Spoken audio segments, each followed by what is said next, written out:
Greetings and welcome in our new video. आप सबको सलाम और आप सबको हमारी नई वीडियो में खुशामदीद। Today our topic is very sensitive आज का हमारा अनवान बहुत ही हसास है for those people who decide to destroy their lives only in 1 उन second. लोगों के लिए जो कि अपनी जिंदगी को बर्बाद करने में एक लम्हा भी नहीं लगाते। So today our topic is suicide. इसलिए आज का हमारा अनवान खुदकुशी है। My dear friends, मेरे अजीज we दोस्तों, have seen many people in the world who commit suicide. हम इस दुनिया में बहुत सारे ऐसे लोगों को देखते हैं जो कि खुदकुशी करते हैं, But this kind of thought may comes in our lives by that time लेकिन इस तरह की सोच हमारी जिंदगियों में उस वक्त आती है when we are hopeless and disappointed by our expectations. जब हम अपनी तवक्कुआत से नाउमीद और मायूस महसूस करते हैं। There could be many reasons for suicide. खुदकुशी के बहुत सारे किस्म हो सकते So हैं। now we will see what Bible actually says about this. अब हम देखेंगे कि हकीकत में बाइबल इसके बारे में क्या कहती है। 1 Corinthians 3:16 and 17. पहला ग्रंथियों 3 बाब और उसकी 16वीं और 17वीं आयत। Don't you know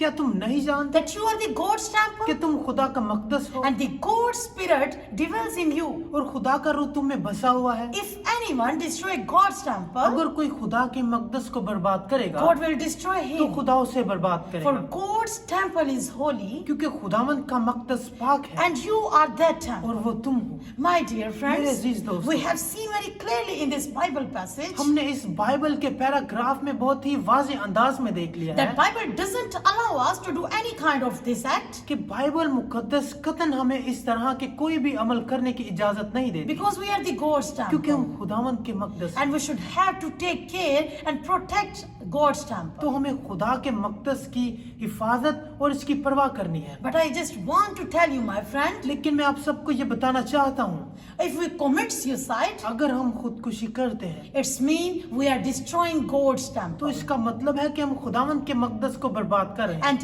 indeed, God will also destroy us. और बेशक खुदा भी हमें बर्बाद कर देगा। Maybe you are thinking now हो सकता है कि आप ये सोच रहे हो that what should we have to do in our bad कि हमें situations अपने बुरे हालात में क्या करना है। when we are depressed, जब हम परेशानी का शिकार होते हैं, disappointed, मायूस होते हैं and broken-hearted, etc. और जब हमारा दिल किसी भी बात से टूटा हुआ होता So है, now we will see what Bible says actually about this. तो हम देखते हैं कि बाइबल हकीकत में इसके मतलब क्या कहती है। Proverbs 3:5 and 6. मिसाल 3 बाब और उसकी 5वीं और 6वीं आयत। Trust the God with your all hearts अपने पूरे दिल से खुदावंद पर तवक्कल कर and don't lean your own understanding. और अपने फहम पर तकिया न कर। In your all ways, अपनी सब राहों में acknowledge Him उसको पहचान and He will make the path straight. और वो तेरी रहनुमाई करेगा। So this is the right way to come out from this of all bad situations. तो यही सही तरीका है सारे बुरे हालात से वापस आने का। So we just have to rely on God